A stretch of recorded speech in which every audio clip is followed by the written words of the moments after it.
Hello everyone. In last video we learned more about strings and how to use len to find the length of a string.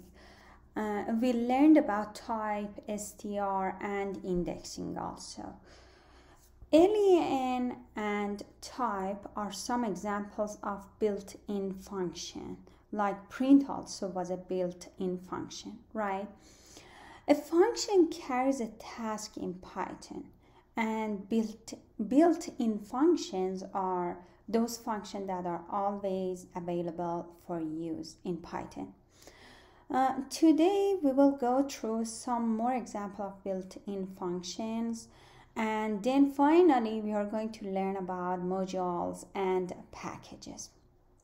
Okay, so in this node 4, I have written some of the built-in functions in Python and with some of the descriptions they have. And well, look at this ABS. This is the absolute value to find the absolute value of one number. What else? For example, float. We already saw float, right? And what else? INT, we saw this too. LEN, we saw this. Well, maximum means maximum of some numbers. Minimums is the minimum of some numbers. ORD, do you remember? We use this to find Unicode character. Print also. This one also, do you remember? That's the power of a number. And what else? We didn't use sort, sum. Well, this is very obvious. Type, we use type. And then we are going to str. We use this one too. So we are familiar for most of this, right? Today we are going to learn about some of these built-in functions and go through modules and packages, hopefully. Okay, so let's get started. Well, now today we want to start with some numbers because I want to show some of the built-in function like sum, which is summation, and minimum, maximum, right? So I'm going to write down some numbers here, 2, 3, and 4, right? And then I'm going to run this. So what is this exactly? Let me do you remember we can use type to see what's the type of this x variable that variable we named it x and we stored a couple of numbers there, right? So the type is tuple. Tuple are used to store multiple items in a single variable. Okay, so as you see, I have created a variable here, x, and then I have 2, 3, 4 stored in this variable x, and this is the definition of tuples. Okay, so I can show actually this in another form. This is exactly similar to writing down x equal parenthesis 2, 3, 4. These are both the same thing. Let me write this down and then run this. And then let's see what's the type of this x tuple. So these are exactly the same thing, right?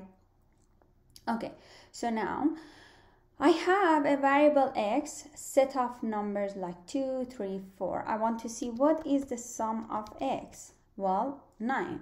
Let me use print function to print out the value of this summation. Because what I want to do, I want to print out the maximum of the values, the numbers I have stored in x. So the maximum of these numbers, 2, 3, 4, is 4. And then let's write down minimum of x. Well, now you know. One more thing I like that is sorted. Okay, so let's define another variable actually. Let's define variable y equal to, let's write down some numbers that are not sorted.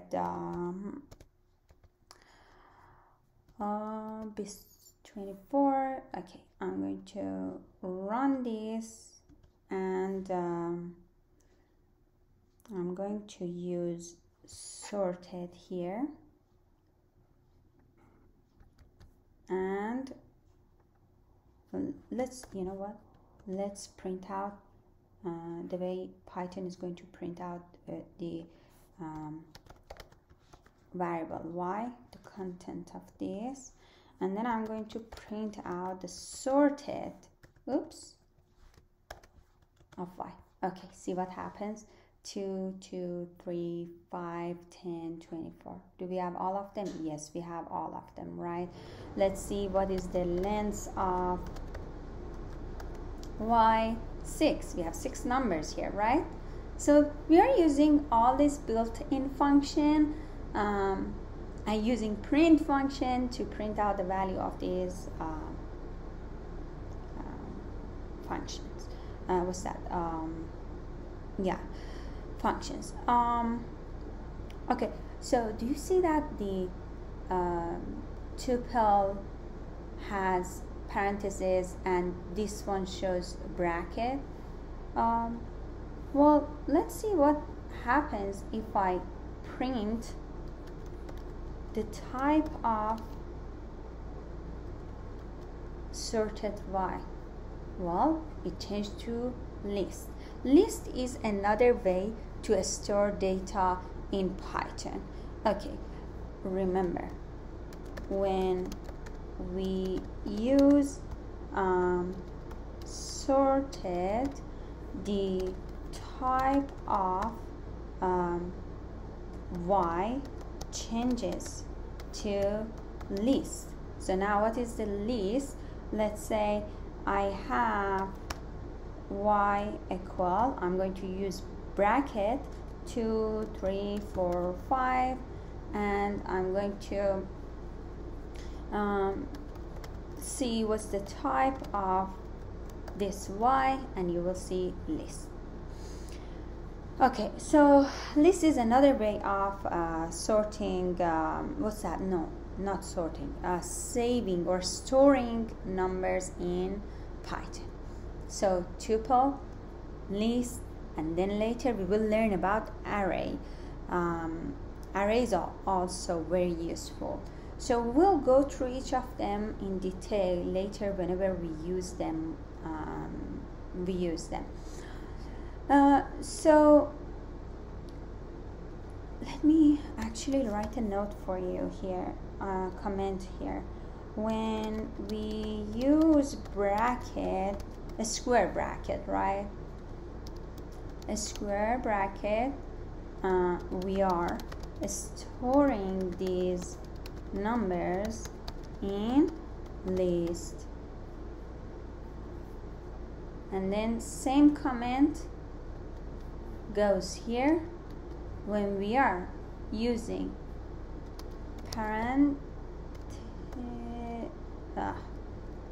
I cannot write down parentheses.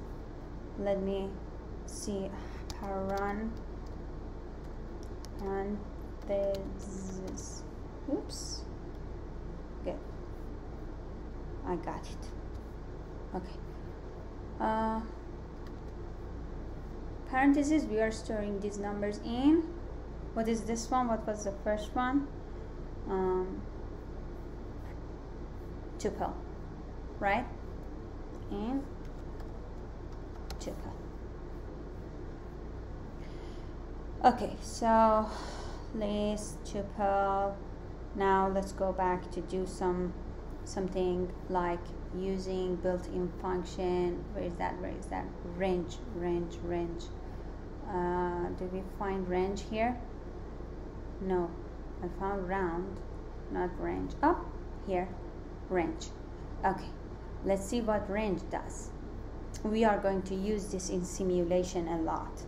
Okay, so I'm going to define variable z, and I'm going to use list. Well, I'm going to use a built-in function list using the range function, and then I'm going to create some numbers using range. What these numbers are, let's see the output, then you will understand what exactly we are doing. Okay, so using range, I generated numbers from 1 to 39. Okay, one note here. 40 is excluded.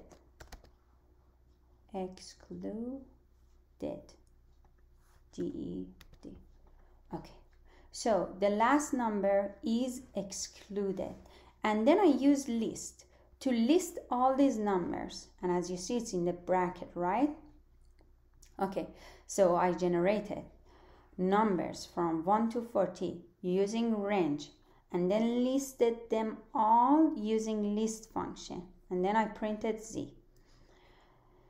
Okay, so as you see, we have 1, 2, 3, 4, 5, which are all one unit different from each other, one number more than each other.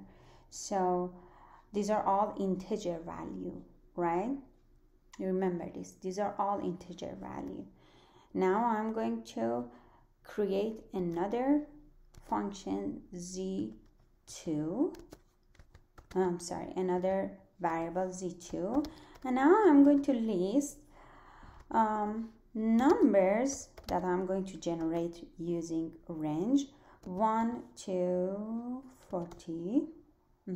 40 is excluded, right? And then I have another argument here. The last argument is the, okay, I don't say, I will show that. Print Z2. Before I print it out, you guess what's going on, what this 2 does. What this 2 does. Now I generated number 1 to 39, and then the difference between each of these numbers is 2. So the last argument here, 2, is the number that the distance between the first number and next number and the next one. Okay, so let's try something else. What if I just have one argument for range? Let's try that. My argument is 40. And then now I'm going to print Z3. Well, now we will see. If I don't have the first argument that I had here, 1, range is going to generate numbers from 0, right? Okay. Range, in this case, without defining the first argument,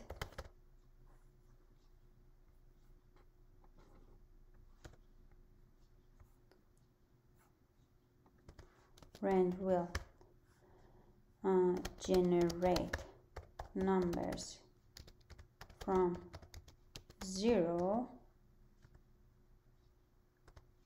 if we don't define the first argument. Good?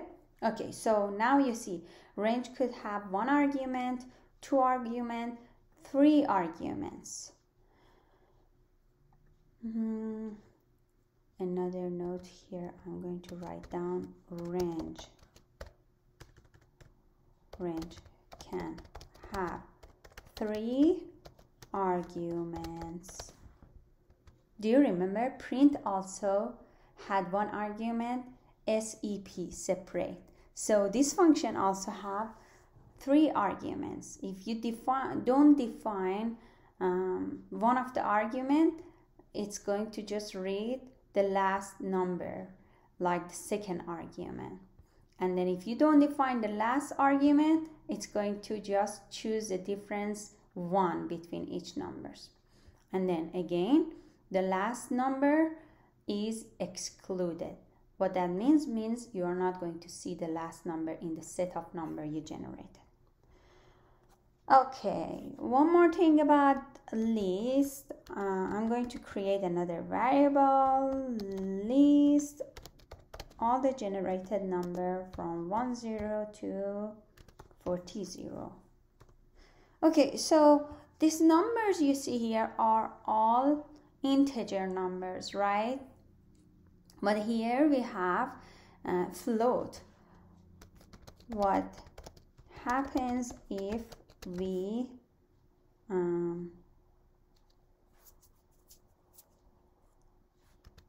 define, we use float numbers?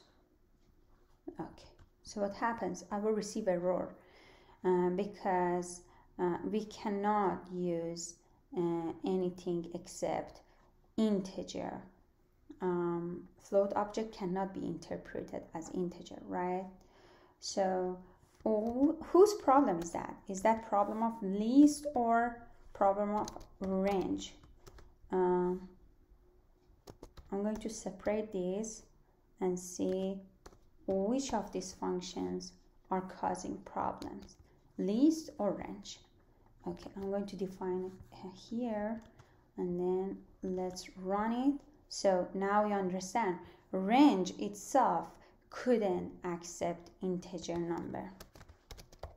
What's that? Float number. Range cannot accept floating number.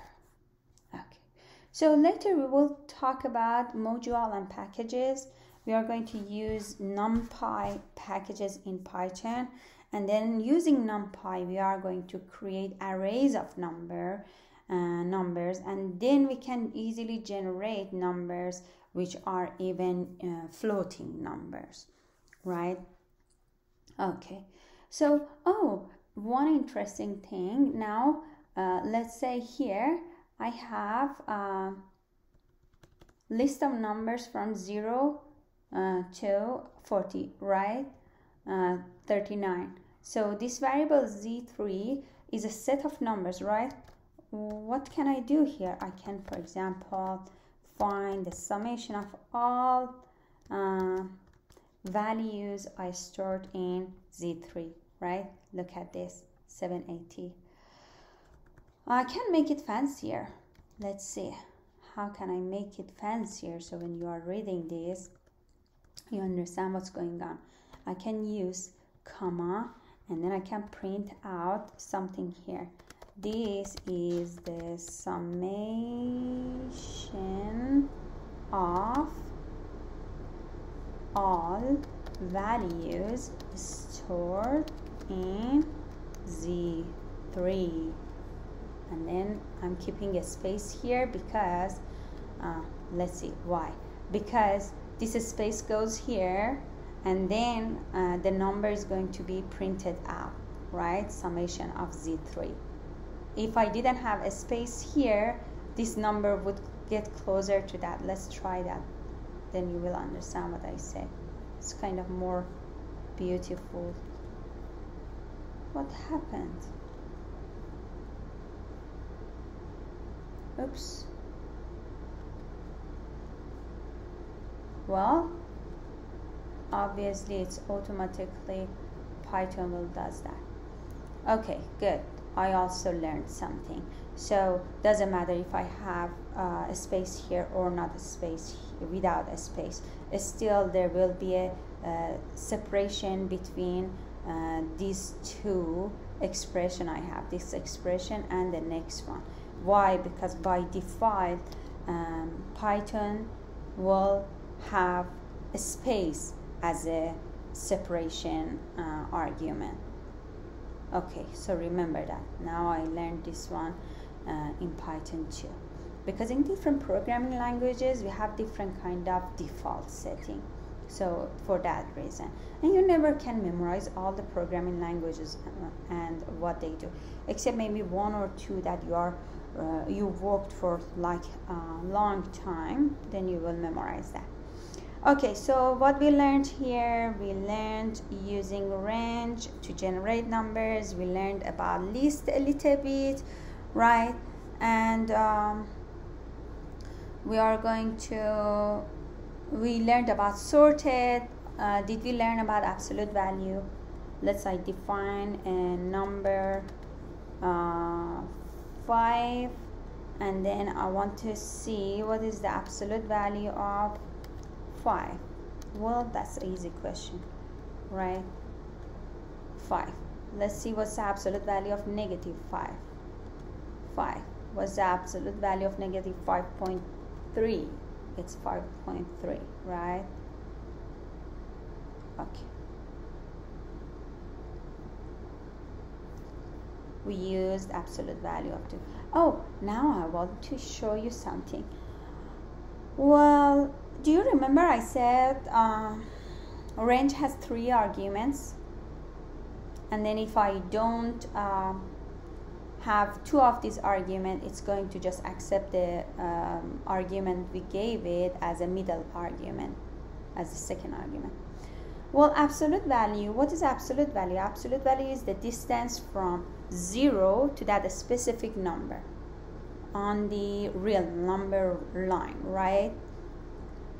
So we are just we have just one argument here, just one, which is the value that we are going to give absolute function, for example this one, and it's going to convert this to absolute value of this number, like find the distance from 0 to this number and print out the result, right?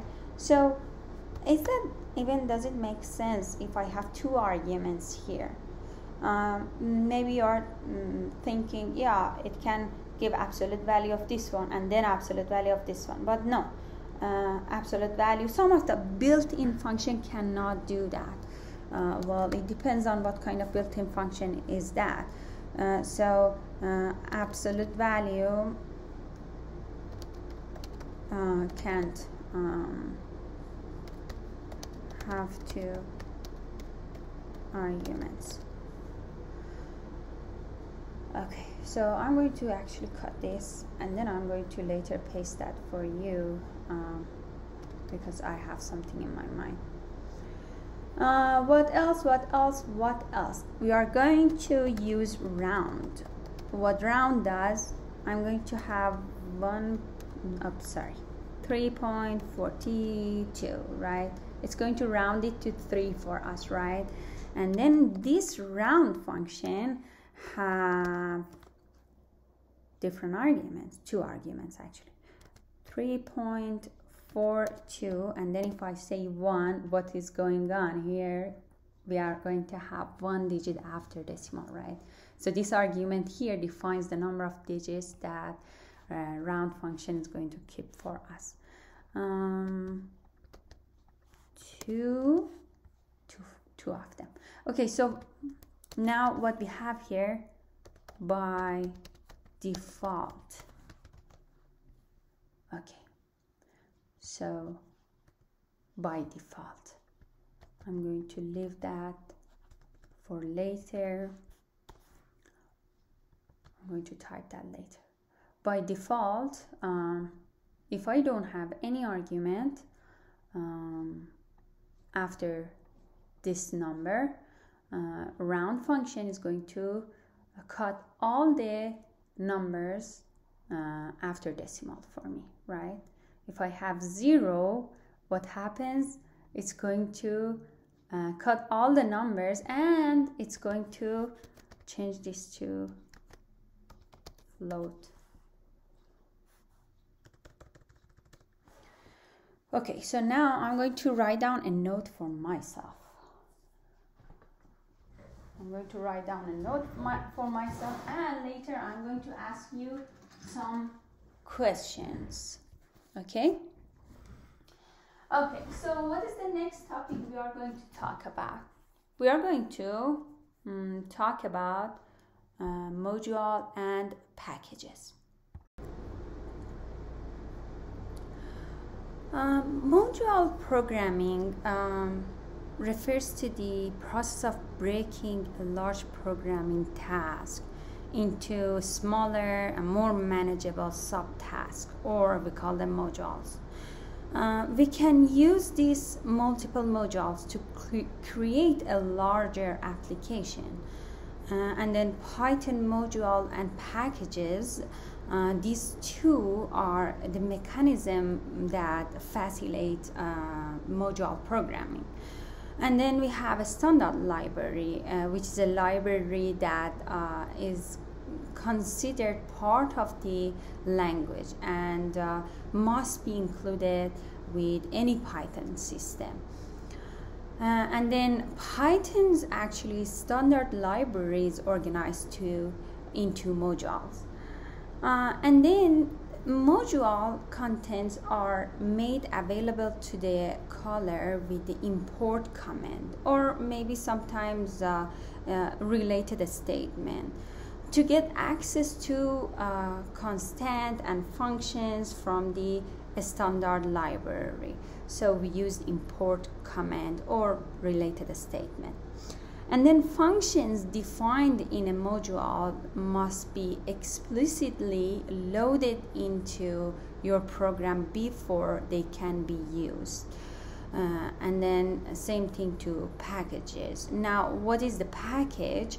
Each package in Python is a directory which must contain a special file called, let me write it down here for you. int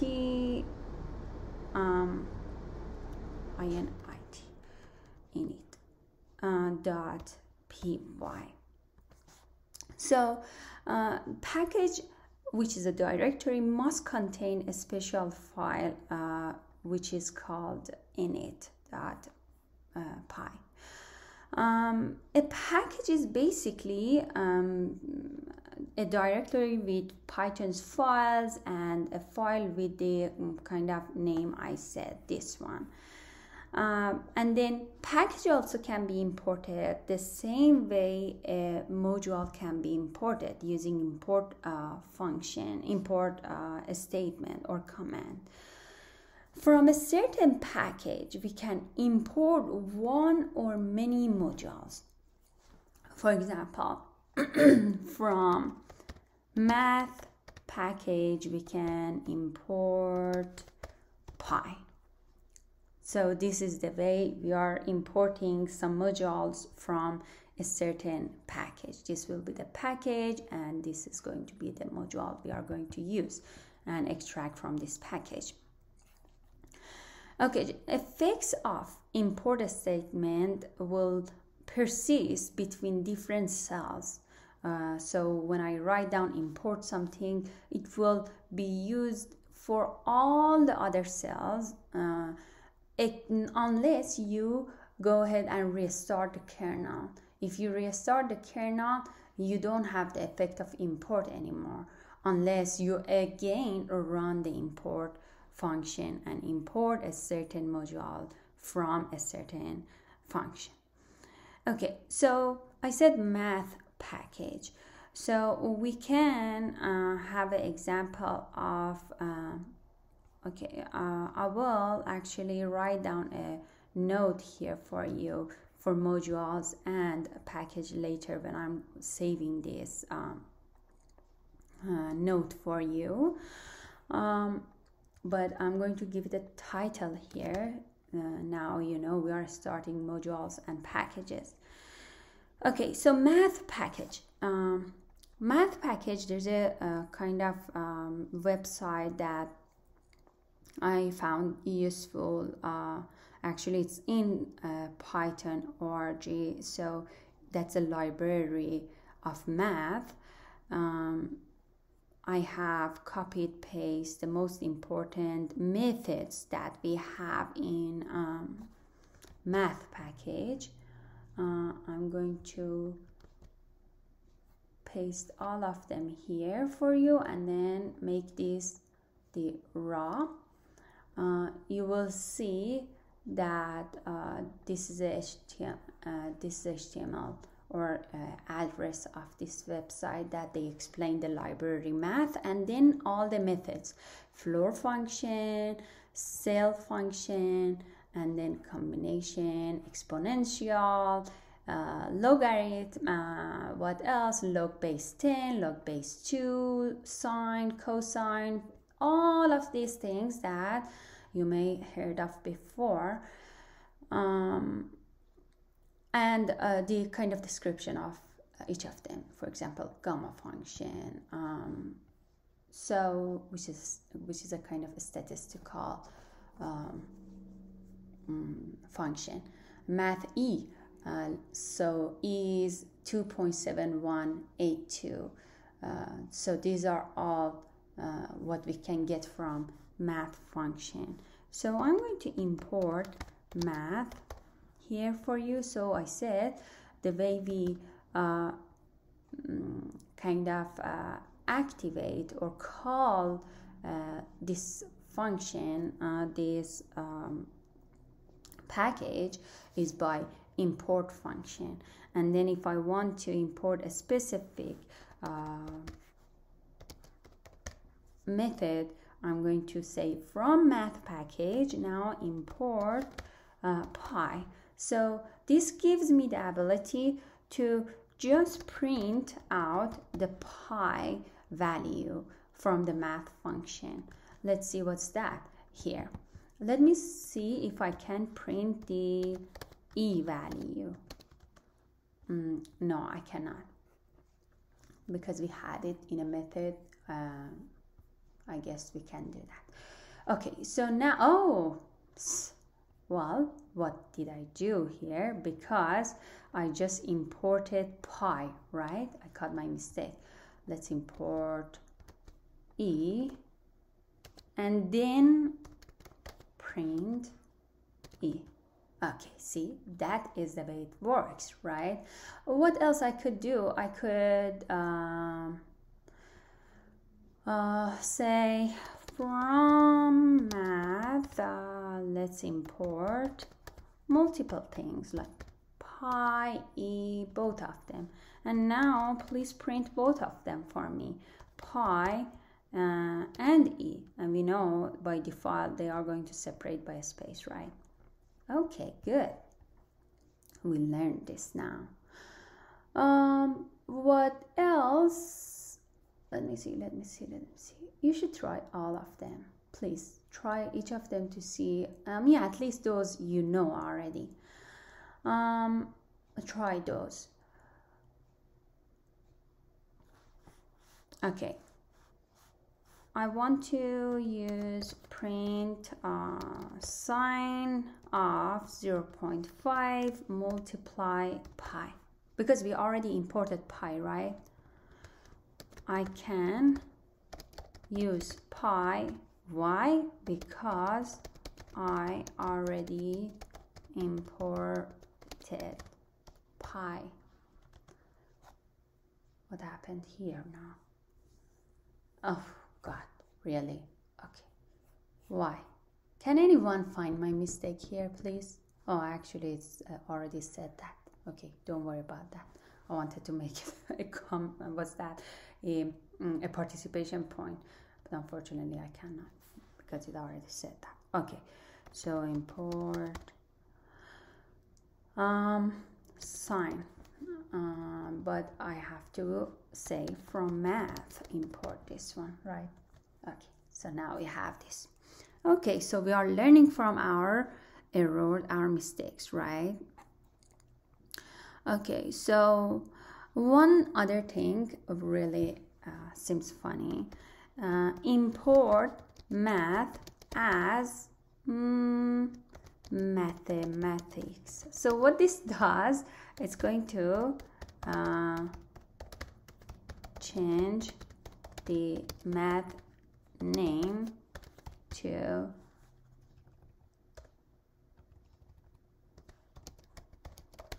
what? Mathematics, right? I could name it my what's that? My own name. I could write down Andy Shea. You could write down your name.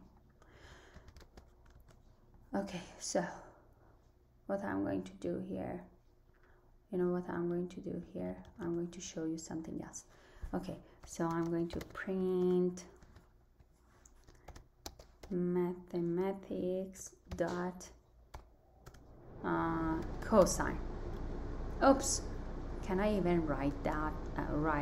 Find cosine without any value? No. Cosine of 0.5 multiply pi. Okay, do I receive error because I didn't define cosine? No. Why? Because I use dot to extract this cosine from mathematics.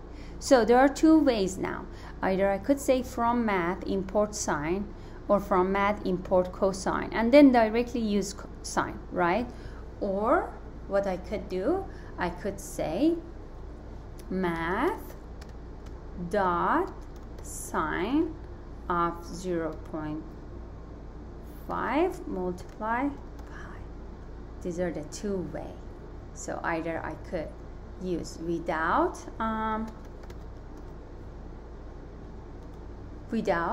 dot and directly write down sine. Why? Because I already imported sine. Or I could just say, okay, I have sine in the math package and get that sine from math package and print out the result, right? So here I did this. And then now let's change the name of mathematic function to something else. So what did I do? Import math. Import math as my name. Why not? Okay, print. Okay, what function I'm going to get from math? What else we had? We had tangent, log 10. Let's use log 10. Okay, print. I'm going to get log base 10. I didn't define it. Why? Because I'm going to use dot and then the name of package to extract this method. Log 10 of what? Log 10 of 10.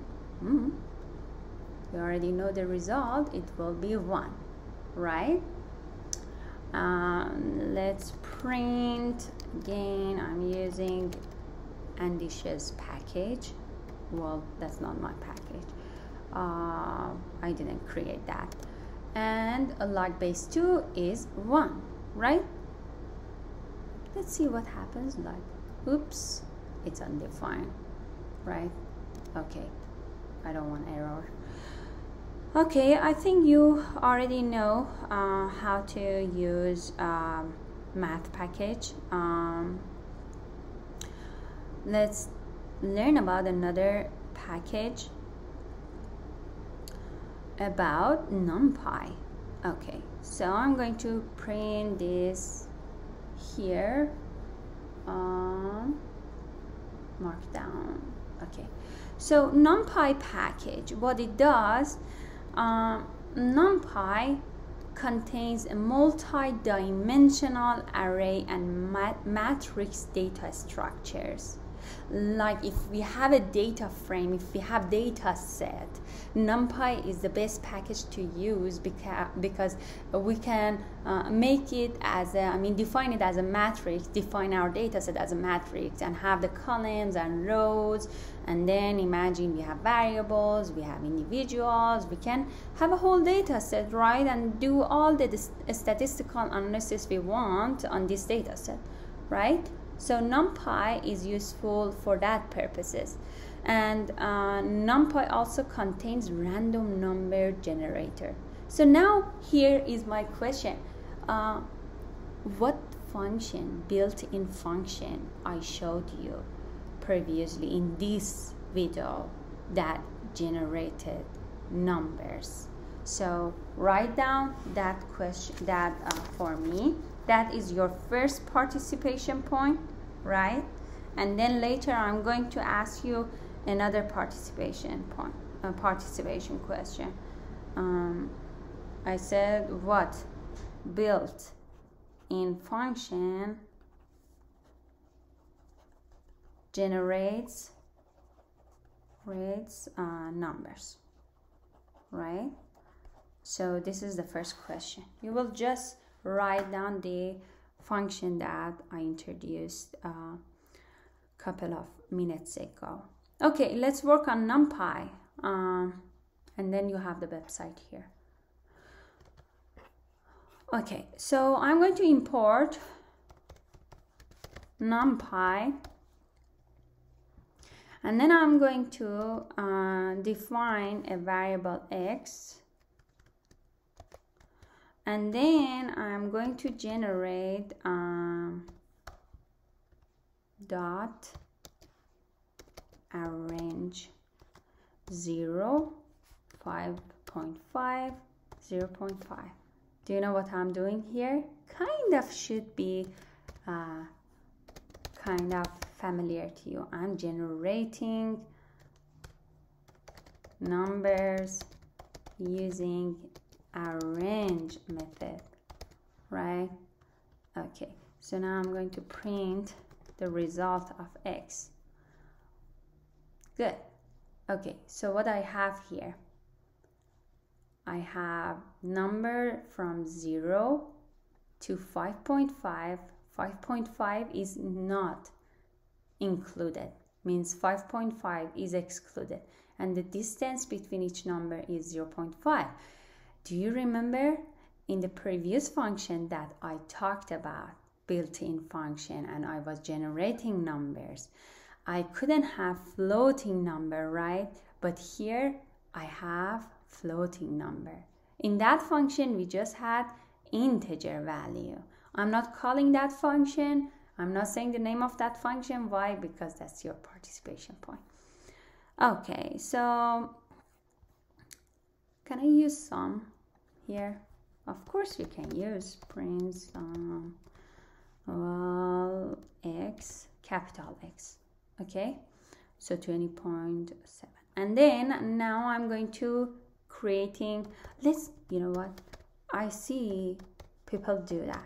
NumPy, import NumPy as NP to make this name shorter, because they want to use NumPy as a package and dot, and they are going to use array, right, or other different kind of methods to create or generate something, right?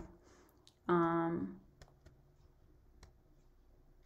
going to make an array that contains two brackets like this inside a bigger bracket like this, right? And then I'm going to define some numbers here, and then some other numbers here, and then I'm going to print out the array I have. Well, I want to actually see what is the type of array I'm creating. Okay, NumPy array. Okay, so I have array has some values here, some other values here, and then I'm going to use indexing property to see what is the first, let's write down array, what this does. This bracket shows us indexing, right? So what is the element 0 in this array that I created? Let's see what is that. What is the element 0 in the array we created? 2, 3, 4. This is kind of first row. Look, this is the first row, this is the second row. And then print array, the second row, right? Okay, so this is NumPy package, method array in NumPy package. It does this. And what else we want to try? The last thing I want to talk about, we'll go through actually NumPy, Math, all of them. I mean, especially NumPy, more than this. This is just kind of basics. One thing that I forgot to talk about this. Let's say we have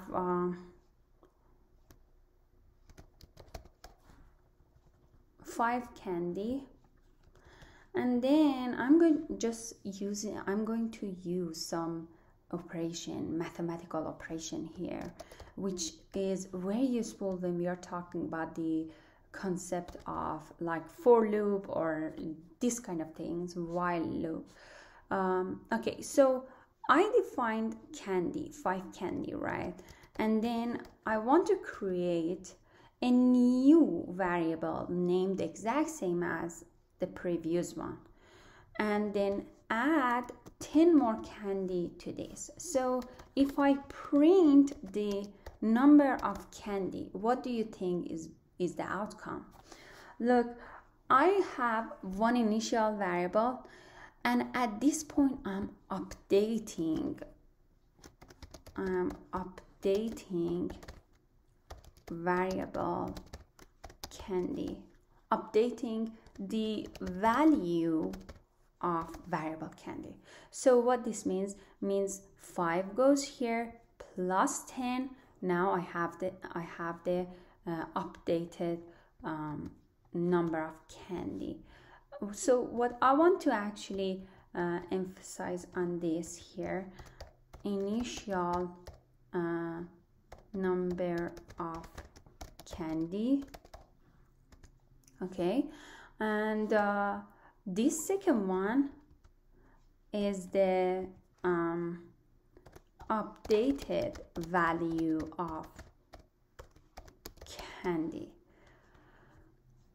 Okay, so as you see, the first one is 5, the next one is 15, right? And we can do this updating value.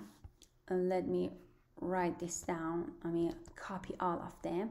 I can do the same thing in another way. Instead of writing down the candy's name again, I can do this. Look what happens. The initial value was 5, and then by using plus equal 10, I'm updating the value of candy every time. And imagine if we have a for loop, loop.